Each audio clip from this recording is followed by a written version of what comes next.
Okay, technique part one today. This is going to be our top half guard week. And what I'd like to do is combine some of the techniques we've talked about a few weeks in the past, and I'll just name it right now. Remember safety net, where I pull their lapel out, and I can either come under the arm, or I can come over the arm and trap it. We ran that from side control, right? That doesn't mean I can only run that from side control. So we're going to combine something a lot of you guys the very first time through the curriculum have done with something that we just learned a little bit ago. So this week, top half guard. But today is going to be covering a lot of the fundamentals we went through for the entire week the first time. So this is almost like a chapter review so that Wednesday we can get into a little bit of new material. Sound good? Okay, so I've already won the battle for the knee line. I've got my cross face and head control. And as a bonus, if I can turn his chin, that just makes Aaron even weaker. So here I am in my top side control. Now we're going to run the safety net. Just for today, let's go safety net under. So it's the same thing. I'm going to get my thumb inside just above the belt. If I have to make 2 or 3 tugs, I'm going to get it loose. I'm going to punch it to the ground. I'm going to transfer and take my time. And then once I've got this, remember this acts almost as my underhook. So once I've got this, it's going to leave me a free hand to post with. So we're going to run a safety net under. Again, anytime I'm running the safety net, whether it's from side control or top half guard, I need to make sure I'm pushing that chin to the side, okay? Really putting that bend in his face. I'm going about 5% as hard as I can. You can already see Aaron's face kind of start to flex. Now we're going to run our tripod series. If I didn't have the lapel and my hands are in, I've got to kind of do this with my hands when I'm tripoding up so I don't get rolled. Now I have the luxury of kind of fixing him in place, keeping it tight, exaggerating my shoulder, and now if I need to, I never really take my hand out here, but I can use this as a base in case he tries to roll me when my butt is high. So first thing we're going to do is transfer the lapel, safety net under, really exaggerate this shoulder, and remember, I'm going to drop my head. It may hit the mat, it may not hit the mat, depending on the size of your body and the size of the player underneath. So sometimes I'm just making sure my chin's kind of buried. I come up, I've got 1, 2 points of contact. I'm bringing my knees up. If I don't just come above the knee line, I shake him, and then we're gonna step to the side, run the knee cut. When I run the knee cut, make sure our knee guys gets to the ground. This way, I'm basically stapling his back leg. So I'm staying low, turning the chin, his pin, both of his shoulder blades. If I can just straighten my toe and slap my foot, I come and I take my standard side control, and I already have my safety net. I'm gonna begin. If I make my safety net transfer, run the chin, tripod up, shake if I need to, staple the knee to the mat, and I can't pull this foot out. Remember, I take my other foot, sole of my foot up, I find the top knee, I kick it open, slap my foot, fix my knees. And now I'm already set. And of course, if we remember later, I can come here, I can start to run my chokes or my baseball chokes. There's other things that we can go from there, okay?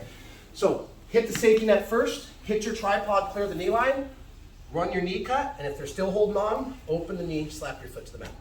Simple stuff. Ready? 1, 2, 3. All right, have you in the same fashion. Are you ready? Cool. Next one.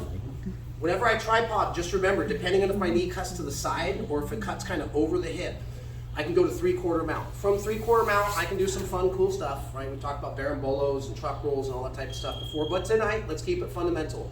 I'm going to use the foot assist, but this time instead of to kick the knee to get the side control, I'm going to do what I always like to call the shoelace pass. Anywhere I would have shoelaces on my feet. And just in case we don't remember that, we will show it a time or two.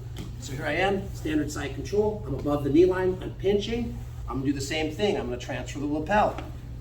Low, palm down on the transfer, guys. I'm going to stay nice and tight. I'm going to tripod up, but instead of cutting to the side to get side control, my knee simply goes the opposite way. It's the same idea. I get my knee to the ground. Try not to have your knee floating here. You can push the knee down and get back above the knee line. Remember, the battle is almost always for the knee line. So I'm going to tripod, shake him, staple my knee to the ground and my foot. So I've got one side of his leg and my foot is the other side of the leg. He's trapped right here like a staple. 2 points of contact, pinning his leg to the ground. Okay. Now, although I have my safety net transfer under, I can still use this hand. Again, I can use it for base if they're bumping and rolling, or I can start to compromise his position even more by lifting the elbow. If he's giving me a lot of chicken wing, I can do the finger walk and kind of bring him up in here, keeping nice and tight. I don't have any space. Now my outside foot comes into play. I can start to snake my foot inside of the knee, and I want to keep an active foot with the hook. Remember, you're never really going to just get their guard to totally explode. They're going to be squeezing, I'm going to be opening, and now I've got to point my toe. If I leave this foot right here, flex also, it's like pulling a bent paper clip through a straw. So as I hit my shoelace pass and start to open, I point my toe, get both feet on the mat, and then to achieve our points, I'm gonna lock in. If we can get to where my feet are crossing underneath his butt, cool. You guys remember the other one? I can hook my feet and I can extend for grapevines. Some people call them leg laces, grapevines, they're all acceptable terms. So I've got here or here, your choice. So last time, only showing things twice today since we've already been through these. We're just adding the extra lapel control. Make my safety net transfer, turn the chin, tripod up, staple, shoelace pass, hold them out here or here.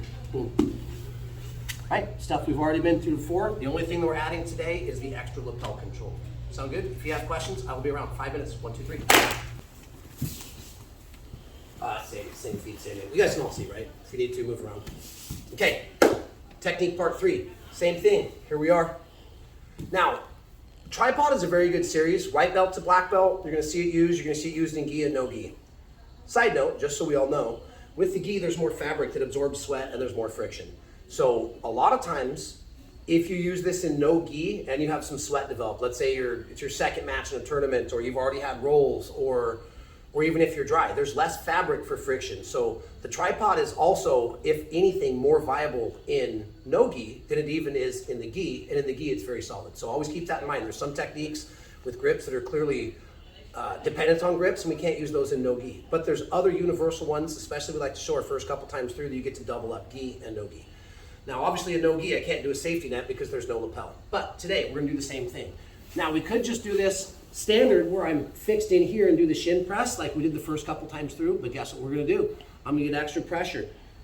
Trying not to lift up to get this. Like when we're learning where our hands go to begin with, this is okay, but in reality what's gonna happen in the match if I do this, he's gonna oop a back hard on me, go ahead, come towards me, and he's gonna roll me over. So we always have to go back. We always have to be a little bit careful.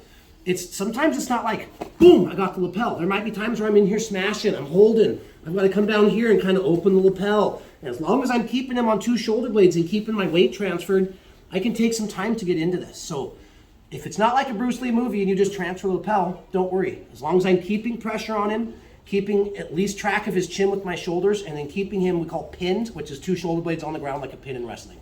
Okay, sometimes, for whatever reason, he's squeezing really hard. And then when I come up, I can't shake him down, It's always good to have a plan B or a plan C.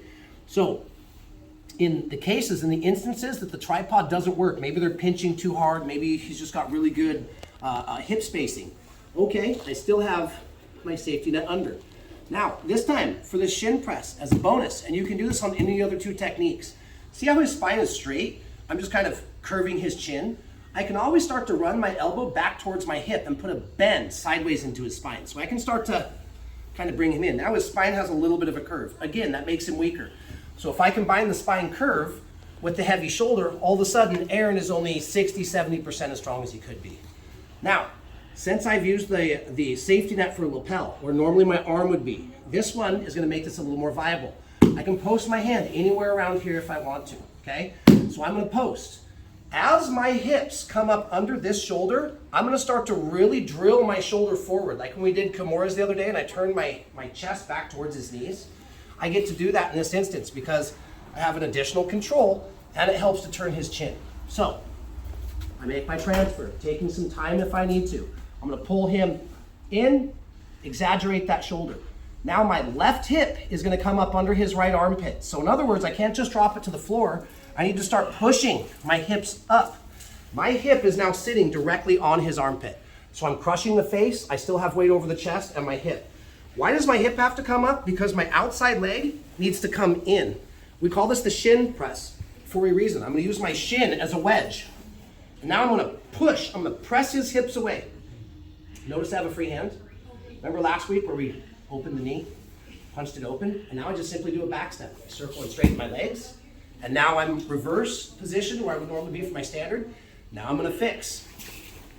Knee by the hip, knee by the shoulder. Once I let go of the knee, I can come back on mission. So all that talk is gonna look like this, guys.